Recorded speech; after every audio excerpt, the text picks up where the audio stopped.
இங்க பாக்கியாவும் ஒரு பக்கம் தனக்கு இப்படி ஒரு விஷயம் நடந்துருச்சு அப்படின்னு சொல்லி ரொம்பவே வருத்தப்பட ஆரம்பிக்கிறாங்க. ஆனா அந்த வருத்தத்தை தனக்குள்ளே வச்சுக்கிட்டு வெளியில காட்டிக்காம எல்லார்கிட்டையும் நல்லா ஜாலியா சிரிச்சு பேசிட்டு இருக்காங்க.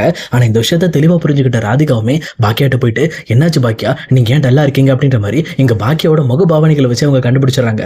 அப்ப பாக்கியாவுமே ரொம்ப டென்ஷனோட, இல்ல ராதிகா, இப்படிப்பட்ட ஒரு அனௌன்ஸ்மெண்ட்டை எங்க அத்தை பண்ணுவாங்கன்னு நான் நினைக்கவே இல்லை. எனக்கு எந்த ஒரு காரணத்தை கொண்டும் எனக்கு கோபியோட சேர்ந்து வாழணும்னு 1% கூட எண்ணமே கிடையாது. ஆனா இவங்க அவங்க பையன் சேஃபா இருக்கணுங்கிறதுக்காக என் வாழ்க்கையில அவங்கள சேர்த்து விடுறதுக்கு என்ன நல்ல பிளான்லாம் பண்றாங்க பாரு அப்படின்னு சொல்லிட்டு இந்த பக்கம் வந்து பாக்கியாவுமே ராதிகா கிட்ட புலம்பிட்டு இருக்காங்க. அப்ப ராதிகாவுமே, ஏன் பாக்கியா, உங்களுக்கு கோபியோட சேர்ந்து வாழ விருப்பம் இல்லையா, ஏன் விருப்பம் இல்லை அப்படின்ற மாதிரி கேட்கறாங்க. அப்ப பாக்கியாவுமே, இங்க பாருங்க ராதிகா, நான் இப்ப தனியா இருக்கும் போது தான் நான் நானாவே ஃபீல் பண்றேன். என்னோட ஆசைகளுக்கு என்னால உயிர் கொடுக்க முடியுது. இதே நான் வந்து கோபிக்கு கீழே ஒரு மனைவியா இருந்தேன்னா கண்டிப்பா இந்த வீட்டுல இருக்கவங்களுக்கும் கோபிக்கு தான் என்ன வேணுமோ அதை மட்டும் பார்த்து பார்த்து செஞ்சுட்டு அந்த வீட்டுக்கு ஒரு அடிமையா இருக்க மாதிரி ஆகி போயிடும். ஆனா இப்ப நான் பாருங்க, எனக்கு பிடிச்சதை நான் செய்யறேன், எனக்கு பிடிச்ச இடத்துல நான் ரெஸ்டாரண்ட் ஓப்பன் பண்றேன், எனக்கு பிடிச்ச பிசினஸ் செய்யறேன், என் குழந்தைங்களுக்கு என்ன பிடிக்குதோ அதை வாங்கி கொடுக்குறேன், என்னை தடுக்கிறதுக்கு யாருமே கிடையாது. இந்த மாதிரியான ஒரு ஃப்ரீடமான லைஃபை விட்டுட்டு மறுபடியும் அந்த மாதிரி ஒரு செயின்ல போய் என்னால் மாட்ட முடியாது அப்படின்ற மாதிரி இந்த பக்கம் வந்து பாக்கியா ராதிகா கிட்ட ரொம்பவே ஓப்பனா பேசிட்டு இருக்காங்க. இது கிட்ட உடனே தான் இந்த பக்கம் ராதிகாக்கும் புரியுது. இப்ப புரியுது பாக்கியா, நீங்க எதுக்காக சோகமா இருக்கீங்க, எதுக்காக இந்த மாதிரி வந்து கோபியை மறுத்தீங்கன்னு சொல்லிட்டு. சொல்லப்போனா எனக்கு டவுட்டா இருந்துச்சு, ஒருவேளை நான் இங்க இருக்கிறதுனால தான் நீங்க கோபியை மறுக்கிறீங்கன்னு நினைச்சிட்டேன் அப்படின்ற மாதிரி ராதிகாவும் பாக்கியா கிட்ட சொல்லிட்டு இருக்காங்க. அதே நேரத்தில் அங்க வந்து செல்வியுமே ராதிகா கிட்ட, மேடம், எங்க அக்காவை பத்தி உங்களுக்கு தெரியாது, எங்க அக்காவோட இன்னொரு முகத்தை நீங்க பார்த்ததே இல்லை, அவங்க கோவப்பட்டு நீங்க பாத்திருக்கீங்களா, இன்னும் கொஞ்ச நேரத்தில் பாப்பீங்க பாருங்க, இன்னைக்கு வீட்டுக்கு போனோம்னா அவங்க அத்தைக்கு கொடுக்குற ரிவீட்ல தான் இருக்குது, அவங்க இதுக்கு மேல கோபி சார் விஷயத்தை பத்தி பாக்கியா கிட்ட பேசவே மாட்டாங்க அப்படின்ற மாதிரி செல்வியும் ஒரு பக்கம் இங்க பாக்கியாவை பத்தி பேசிட்டு இருக்காங்க. அதே நேரத்தில் இங்க வீட்டுக்கு போன ஈஸ்வரியுமே ரொம்பவே டென்ஷனோட, இந்த பாக்கியாக்கு எவ்வளவு திமிர் இருக்கணும், ஒன்னு என்னையை மதிக்காம நம்ம ரெண்டு பேரையும் அந்த ஸ்டேஜில் வச்சு அவமானப்படுத்திட்டால, அவளுக்கு உண்மையிலுமே திமிரு ஜாஸ்தி ஆகி போச்சு, அவளோட கொட்டத்தை அடக்குனா மட்டும்தான் அவன் நம்ம பச்சை கேட்பா அப்படின்ற மாதிரி இங்க ஈஸ்வரி பயங்கரமா சத்தம் போட்டுட்டு இருக்காங்க. அப்ப கோபியுமே, இங்க பாருங்கம்மா, நீங்க பண்ற விஷயம் ரொம்பவே தப்பா இருக்கு, இந்த மாதிரி பாக்கியாக்கு ஒரு விஷயம் பிடிக்கல அப்படின்னா அந்த விஷயத்தை நம்ம ரொம்பவே ஃபோர்ஸ் பண்ணக்கூடாது, அவ மனசுல என் மேல எந்த ஒரு அபிப்பிராயம் இல்லாதப்போ நான் எப்படி அவளுக்கு கணவனா இருக்க முடியும், சொல்லப்போனா அவளை எப்படி நான் வந்து காப்பாற்ற முடியும் அப்படின்ற மாதிரி கோபி கேட்கறாங்க.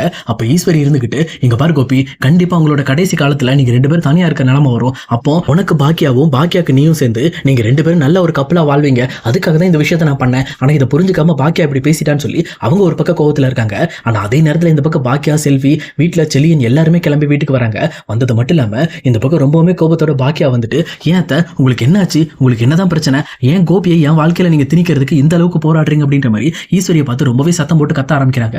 அப்ப ஈஸ்வரியுமே, இங்க பாரு பாக்கியா, எனக்கெல்லாம் ஒன்னாகல, எனக்கும் வாழ்க்கை மேல அக்கறை இருக்கிறதுனால தான் நான் இதை சொன்னேன், ஆனா நீ தான் எங்க யாரையுமே மதிக்காம உங்ககிட்ட பணம் இருக்கு, உங்ககிட்ட ஆள் பணம் இருக்கு, உங்ககிட்ட எல்லாமே இருக்குன்ற திமிரில் எங்களை ரொம்பவே அவமானப்படுத்திட்டு அப்படின்ற மாதிரி இங்க ஈஸ்வரியும் பாக்கியாவை பார்த்து சத்தம் போட்டுட்டு இருக்காங்க.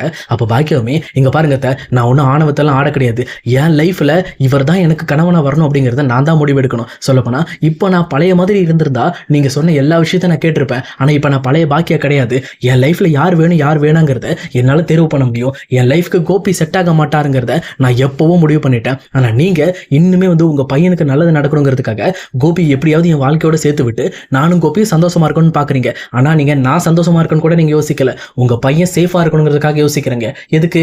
உங்க பையன் சேஃபா இருந்தா தான் நீங்களும் இந்த வீட்டுல சேஃபா இருக்க முடியும், கடைசி வரைக்கும் ரொம்ப கெத்தோட வாழ முடியும், அதுக்காக தான் யோசிக்கிறீங்க. ஆனா நீங்க யோசிக்கிற எதுவுமே நடக்காது, கண்டிப்பா கோபி என் லைஃப்குள்ள வர்றதுக்கான வாய்ப்பே கிடையாது அப்படின்ற மாதிரி இங்க பாக்கியா அடிச்சு சொல்லிக்கிட்டு இருக்காங்க.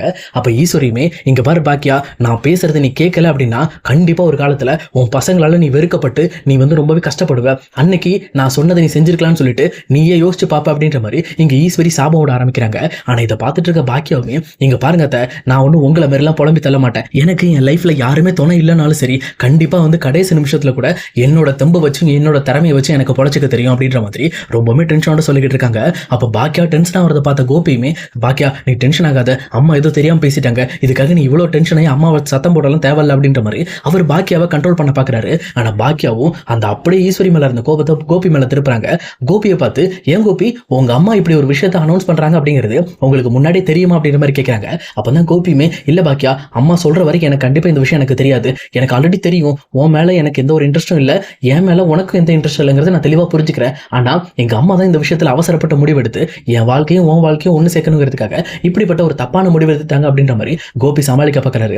ஆனா பாக்கியாவுமே, இங்க பாருங்க கோபி, உங்க அம்மா இப்படி அனௌன்ஸ் பண்ணதுக்கு அப்புறம் நீங்க எதுக்காக அதை மறுப்பு தெரிவிக்காம அமைதியாவே வந்து கண்ணை மூடிக்கிட்டு கீழே பார்த்து குமிஞ்சிட்டே நின்னீங்க? அப்பனா உங்களுக்கு இதுல வந்து விருப்பம் இருக்கு, அதாவது உங்க அம்மாவா வந்து சேர்த்து வச்சாங்கன்னா நீங்க அதை ஏத்துக்குவீங்க, எப்படி ராதிகா உங்க வாழ்க்கையை விட்டு போனதுக்கு அப்புறம் அந்த இடத்த ஃபில்லப் பண்றதுக்கு உங்களுக்கு பழைய பழைய பாக்கியா தேவைப்பட்டிருக்காங்க. அதுக்காக தான் நீங்களும் அமைதியா நின்றுருக்கீங்க. இந்த விஷயம் நமக்கு நடந்தா சரியா தான் இருக்கும். பாக்கியா எப்பவும் போல அடிமையா நம்ம பேச்சை கேட்டு நமக்காக வாழாட்டிட்டு இருப்பான்னு நினைச்சிட்டு இருந்தீங்களா அப்படின்ற மாதிரி இங்க பாக்கியா கோபியை நாக்கப்படுங்கிற மாதிரி கேள்வி கேட்கிறாங்க. இங்க கோபிக்கு என்ன பதில் சொல்றதுன்னே தெரியல. அப்புறமே மிரண்டு போயிட்டு இங்க என்ன சொன்னா மாட்டிக்குவோமே, எது பேசினாலும் மாட்டிக்குவோம், ஏன்னா பாக்கியா இப்ப ரொம்ப தீயா இருக்கா அப்படின்ற மாதிரி எதுவுமே பேச முடியாம ரொம்பவே சைலண்டா இருக்காங்க.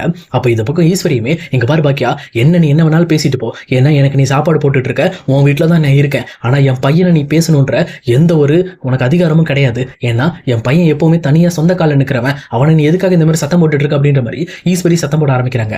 உடனே இதை கேட்டவொன்னு பாக்கியாவுமே இங்க பாருங்க, அப்படி சொந்த கால நிக்கிறவரா இருந்தா எதுக்காக என் வீட்டுல வந்து தங்கி இருக்கணும்? இந்த மாதிரி ராதிகாவும் கோபியும் ஒன்னா இருக்கும்போது ஒரு 10 நாள் தங்கறதுக்கு என் வீட்டுல இடம் கொடுத்தேன். ஆனா இப்ப பாருங்க, ராதிகா டிவோர்ஸ் ஆகி கிட்டத்தட்ட 1 வருஷம் ஆச்சு. 1 வருஷமா அவர் இன்னும் என் வீட்டுல போட்டு தேய்ச்சிட்டு இருக்காரு. ஏன் இந்த வீட்டை விட்டு போய் அவரால் சொந்த கால நிற்க முடியாதா? அவரால் தனியா இருக்க முடியாதா அப்படின்ற மாதிரி பாக்கியா கேட்கறாங்க. அப்ப ஈஸ்வரியுமே எனக்காக தான் என் பையன் இந்த வீட்டுல இருக்கான், நான் சந்தோஷமா இருக்கணுங்கிறதுக்காக தான் என் பையனை என் பக்கத்திலே வச்சிருக்கேன் அப்படின்ற மாதிரி ஈஸ்வரி சொல்றாங்க. அப்ப பாக்கியாவுமே அப்போ இனிமேல் வந்து கோபி இங்க இருக்க வேண்டாம், நீங்க சந்தோஷமா உங்க பையன் கூட போயிருங்க, இந்த இடத்த விட்டு முதல்ல கிளம்புங்க, நீங்களும் இங்க இருக்கணும்னு எந்த ஒரு அவசியமும் கிடையாது. ஏன்னா இவ்வளவு நாளா உங்க வயசுக்கு மரியாதை கொடுத்து என்னால எவ்வளவு முடியுமோ அவ்வளவு பாத்துக்கிட்டேன். ஆனா இப்ப நீங்க பண்ற விஷயங்கள் எல்லாமே ரொம்பவே சீப்பாவும் ரொம்பவே கேவலமாவும் இருக்கு. ஏன்னா இந்த மாதிரி கேவலமான விஷயம் பண்றவங்கள மறுபடியும் என் குடும்பத்துக்குள்ள என்னால வச்சுக்க முடியாது, நீங்க இங்க இருந்து கிளம்பிருங்க, முதல்ல கோபியை கூட்டிட்டு கிளம்பிருங்க அப்படின்ற மாதிரி கோவப்படுறாங்க.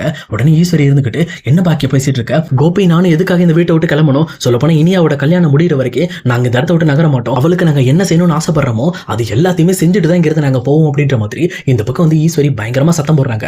ஆனா இதை பார்த்துட்டு இருக்க பாக்கியாவுமே இங்க பாருங்க, என் பொண்ணு என் பசங்க விஷயத்துல என்ன முடிவெடுக்கணும் என்ன பண்ணணுங்கிறத நான் தான் டிசைட் பண்ணுவேன். ஏன்னா நான் தான் அவங்களோட அம்மா. அது மட்டும் இல்லாம உங்க பையனோட வாழ்க்கையை நீங்க கெடுத்த மாதிரி என் குழந்தைங்களோட வாழ்க்கையை நான் கெடுக்க மாட்டேன். நான் எப்பவுமே என் குழந்தைங்களுக்கு எது சரின்னு படுதோ அந்த விஷயத்துல நான் எப்பவுமே ஸ்ட்ராங்கா அனுப்பேன். இப்போ இனியாவே ஒரு லவ் பண்ணிட்டு வந்தாலும் அந்த பையன் நல்ல பையனா இருந்தா கண்டிப்பா அவங்க 2 பேருக்கும் கல்யாணம் பண்ணி வச்சு அவங்க வாழ்க்கைக்கு என்ன தேவையோ அந்த விஷயத்த நான் ரொம்பவே தெளிவா செய்வேன் அப்படின்ற மாதிரி இங்க பாக்கியா இனியாவை பத்தி பேசிட்டு இருக்காங்க. ஆனா இது கேட்ட ஈஸ்வரியுமே ரொம்பவே கோபத்தோட என்ன பாக்கியா பைத்தியக்காரத்தனமா பேசிட்டு இருக்க, உன் பொண்ணு ஒருத்தனை லவ் பண்ணா நீ சேர்த்து வச்சிருவியா, அவன் ஒரு பிச்சைக்காரனா இருந்தா கூட சேர்த்து வச்சிருவியா?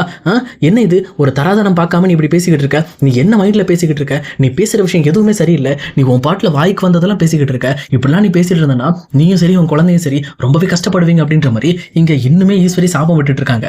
ஆனா பாக்கியா இதுக்கு மேல எனக்கு உங்ககிட்ட பேச விருப்பமே இல்லை, முதல்ல 2 பேரும் பெட்டி படுக்க எடுத்துட்டு இங்க இருந்து கிளம்புங்க, ஏன்னா உங்களை நான் கூட வச்சிருந்தேன்னா என் குடும்பத்துல நான் நிறைய பேர் இழக்க நேரிடும், முதல்ல நீங்க கிளம்புங்க அப்படின்ற மாதிரி பாக்கியா ஒரே வார்த்தையில சொல்லிட்டு அங்கிருந்து கிளம்பிடுறாங்க.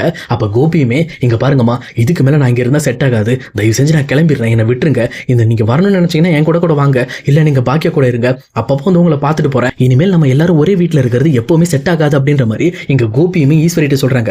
இதை கேட்ட ஈஸ்வரியும் என்னப்பா இது, எனக்கு சத்தியம் பண்ணிட்டு மறுபடியும் நீ என்னை விட்டு பிரிஞ்சு போறன்ற, பாக்கியா அப்படிதான்ப்பா பேசுவா, அவ பேசிட்டு போறா, அவளை நான் சமாதானப்படுத்திக்கிறேன், நீ முதல்ல இந்த வீட்டுல இரு, இந்த வீட்டை விட்டு நகர வேண்டாம் அப்படின்ற மாதிரி ஈஸ்வரி மறுபடியுமே கோபியோட மட்டையை கழுவுறாங்க. ஆனா கோபியுமே இப்ப எடுத்த பிடிவாதமா இதுக்கு மேல இந்த வீட்டுல என்னால இருக்க முடியாதுமா, நீங்க வரதா இருந்தா என் கூட வந்துருங்க, நான் கிளவுட் கிச்சன் தான் போறேன், இனிமேல் நான் கிச்சன்ல தான் தங்க போறேன் அப்படின்ற மாதிரி கோபியுமே தன்னோட பெட்டி படுக்கையெல்லாம் எடுத்துக்கிட்டு அவருமே அங்கிருந்து கிளம்புறாரு. இங்க ஈஸ்வரியுமே வேற வழி இல்லாம கோபியை கூட்டிட்டு அங்கிருந்து ஒன்னா கிளம்புறாங்க.